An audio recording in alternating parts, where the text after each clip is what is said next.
All right. So first off, thank you for joining me. And I don't know who you were in game Betrunken since. Oh, sorry, that's right. Yeah, this is Virtuoso. Oh, okay, there we go. So Virtuoso. First off, congratulations to you and your team Archetype for winning the series against Baby Makers. Thanks.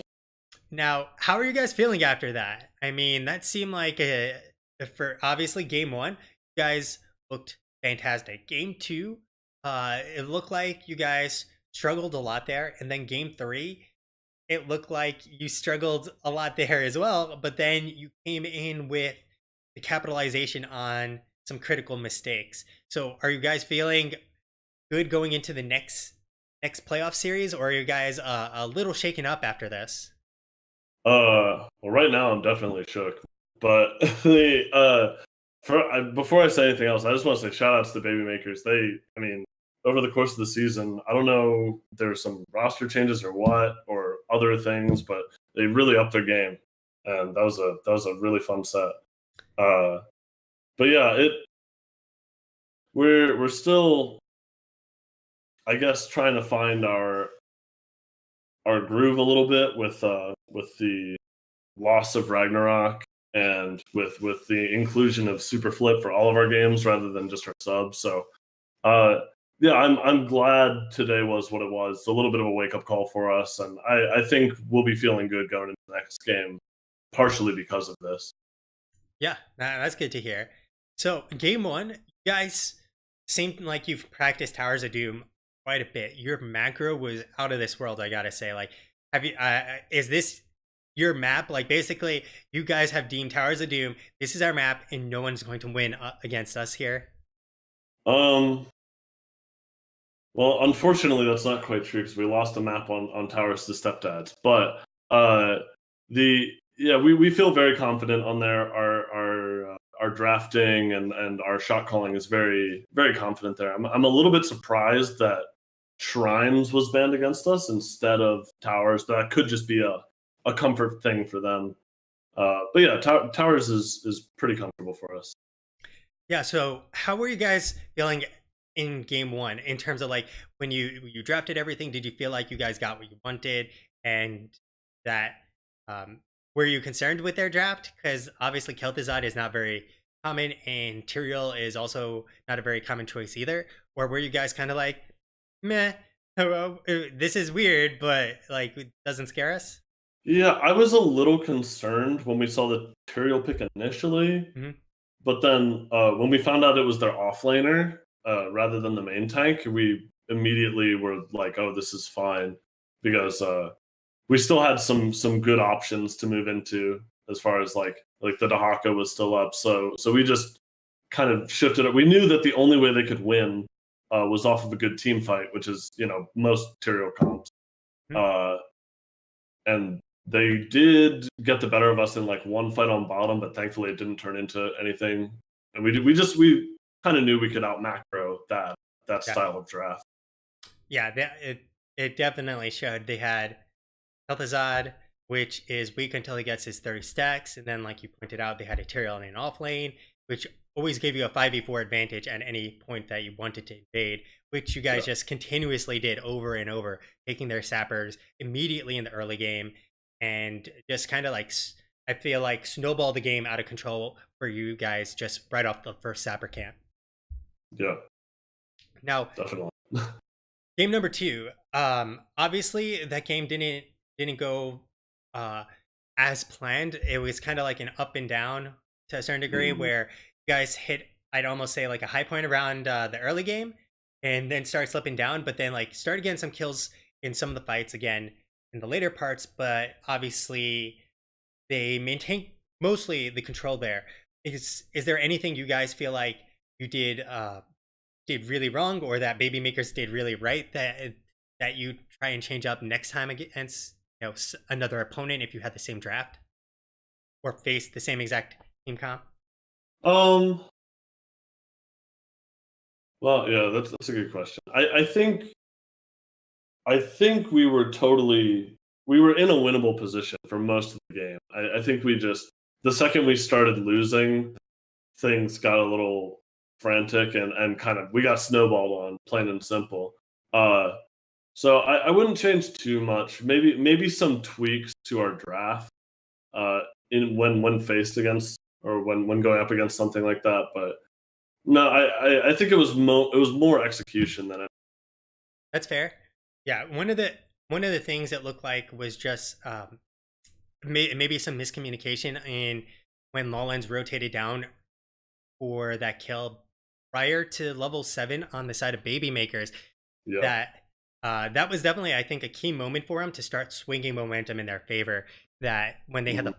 5v4, even though they were down the talent tier, they all of a sudden opened up the game for themselves. Yeah, it was a really good rotation. And like you said, there was just a little lapse in our communication. I was like, oh, there's a Sonya here. Cool. Like we just had to. Yeah, exactly. They got a pick and they started snowballing on. Yeah.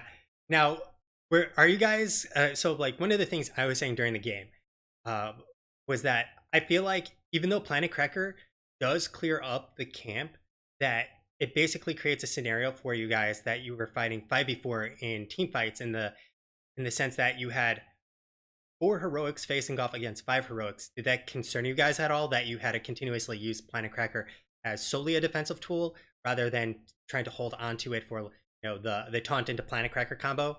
Mm. Okay, yeah, I do agree that that can cause some problems, but I think there were more.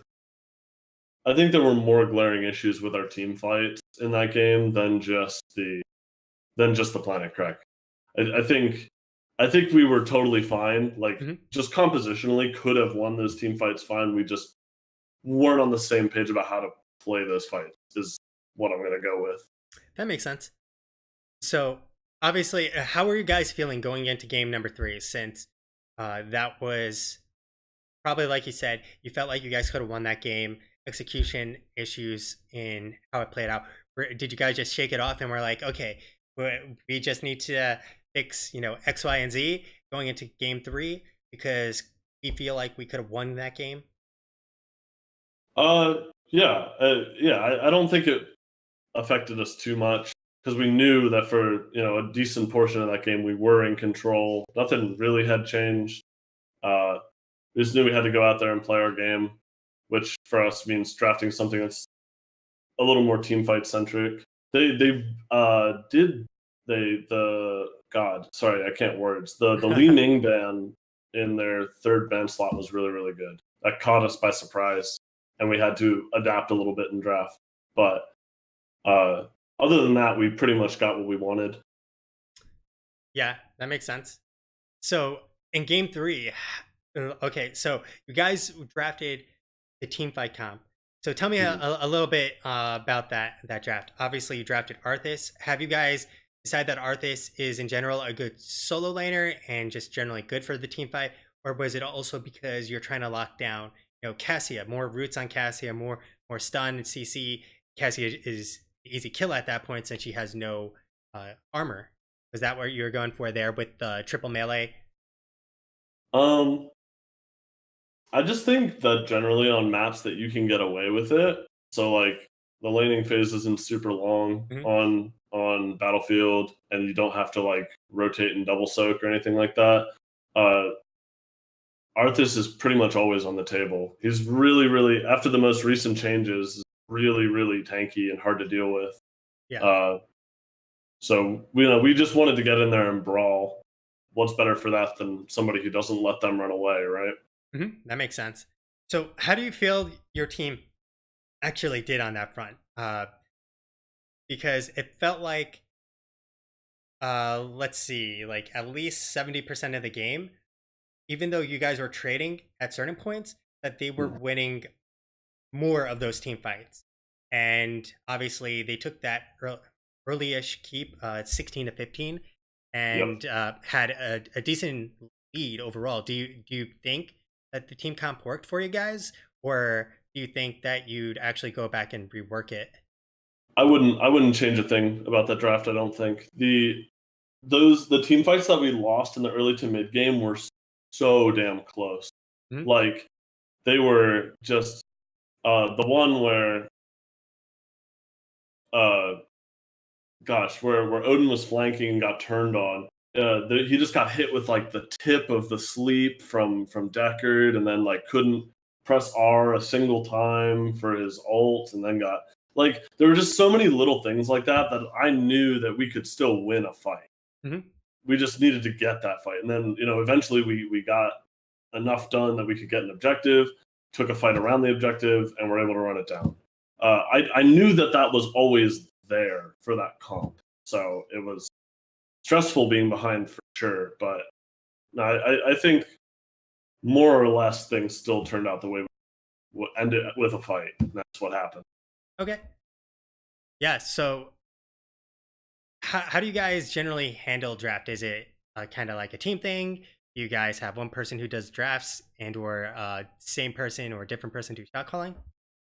Uh, it's there's a little bit of communal effort. I think the primary voice in both the draft and the shot calling is mine. But there's always like feedback and all that stuff. It's a little bit more organic than just I do everything. Now, how are you Sorry. guys? That's okay. How are you guys feeling about the next series that you have coming up? Since I believe it's going, I actually casted it. It should be against Blasting Burrows. Mm-hmm. Now, how are you guys feeling since they're also obviously a higher seed than on the side of Baby Makers, and Baby Makers obviously proved to be pretty good opponents for you guys. Are you guys doing anything special to prepare for them?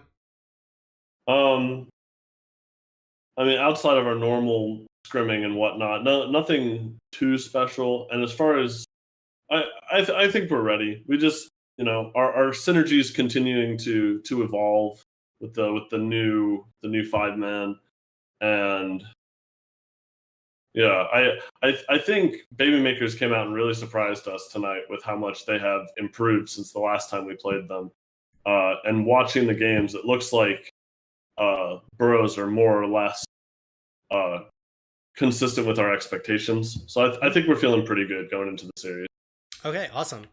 Well, before we get going, I'd like to give you the opportunity to give any shout outs now that we've gotten through all of my questions. Yeah, no problem, man. Thank you. So first of all, shout out to my team. I played like shit today, so thanks for carrying me. Also, shout outs to Archetype. It's a little gaming community started by Echo Spawn a little while ago. We're happy to be repping it for him out here. And of course, as always, shout outs to Lil B. And that's it. All right. Well, thank you so much. And if I don't get a chance to cast your next series, best of luck there and enjoy the rest of your evening. All right. Thanks, bro. You too. All right, guys. That's going to be it for me this evening. But we just saw a fantastic series between Baby Makers and Archetype. Baby Makers almost clutching victory, but getting it ripping it from the jaws of defeat. Archetype just runs it back down in one major run with that immortal, and are able to secure victory and move on up to the semifinals. Now, they'll be facing, like I said, I believe it's Blasting Burrows, if my memory is with me. And Blasting Burrows should be just as formidable, if not maybe a little bit more so than Baby Makers. And clearly, Baby Makers have proven that, well, they've definitely put in the work and are a fairly good team.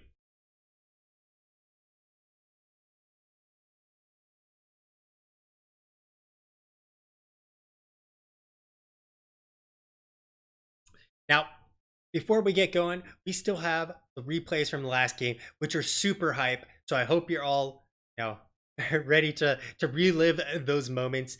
And I'd also want to thank everyone who's come to watch the stream. I definitely appreciate it.